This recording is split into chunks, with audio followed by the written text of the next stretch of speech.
আসসালামু আলাইকুম সবাইকে। আমি বারান্দায় কিছু পুঁইশাক গাছ লাগিয়েছি। দেখেন আমার পুঁইশাক গাছটা কত উপর পর্যন্ত উঠেছে গ্রিল বেয়ে। আরও পুঁইশাক ছিল, ওগুলো সব আগে কেটে ফেলছি। এখন আমি পুঁইশাকগুলো কেটে নিচ্ছি। নিজের হাতে লাগানো পুঁইশাক, সেটা যত অল্পই হোক, রান্না করলে খেতে কিন্তু অসাধারণ লাগবে।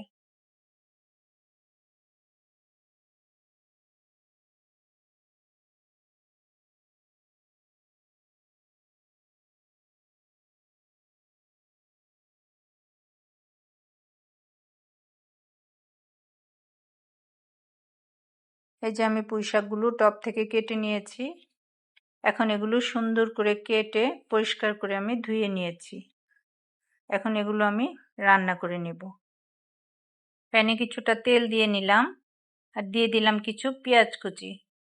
পেঁয়াজ কুচিটা একটু নেড়ে চেড়ে নিব। দিয়ে দেব 2 টুকরা তেজপাতা। দিয়ে দিব হলুদ গুঁড়া, মরিচ গুঁড়া, ধনিয়া গুঁড়া, আদা পেস্ট, রসুন পেস্ট, পরিমাণ মতো লবণ। এখন এগুলোকে একটু নেড়ে চেড়ে সামান্য একটু পানি দিয়ে আমি মশলাগুলো কষিয়ে নেব। এই যে আমার মশলাগুলো কষানো হয়ে গিয়েছে।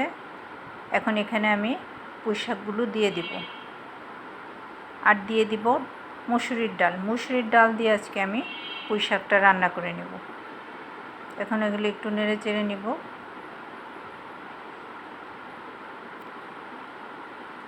সামান্য একটু পানি দিয়ে এগুলোকে আমি ঢাকনা দিয়ে ঢেকে এখন একটু কষিয়ে নেব। এই যে আমার কষানো হয়ে গিয়েছে। এখন এখানে আমি পানি দিয়ে দিব। কয়েকটা কাঁচামরিচের টুকরো দিয়ে দিলাম।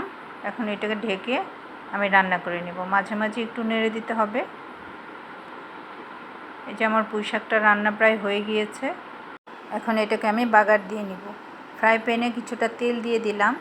তেলটা একটু গরম হয়ে গেলে এখানে দিয়ে দিব পেঁয়াজ কুচি, দিয়ে দিব রসুন কুচি। এখন এটা ভালো করে একটু নেড়ে চেড়ে ভেজে নেব। যখন ব্রাউন কালার হয়ে আসবে, এই যে দেখেন আমার এটা কালারটা ব্রাউন হয়ে গিয়েছে, তখন আমি এটা পুঁইশাক আর ডালের মধ্যে ঢেলে দিব। ঢেলে ভালো করে নেড়ে চেড়ে এটা মিক্সড করে নেব। এই যে হয়ে গেল আমার মুসুরির ডাল দিয়ে পুঁইশাক রান্না। এভাবে মুসুরির ডাল দিয়ে পুঁইশাক রান্না করলে কিন্তু খেতে অনেক মজা হয়। যারা এখনও এভাবে মুসুরির ডাল দিয়ে পুঁইশাক রান্না করে খাননি, তারা একবার খেয়ে দেখবেন এটা কতটা মজা হয়। সবাই ভালো থাকবেন। আল্লাহ হাফেজ।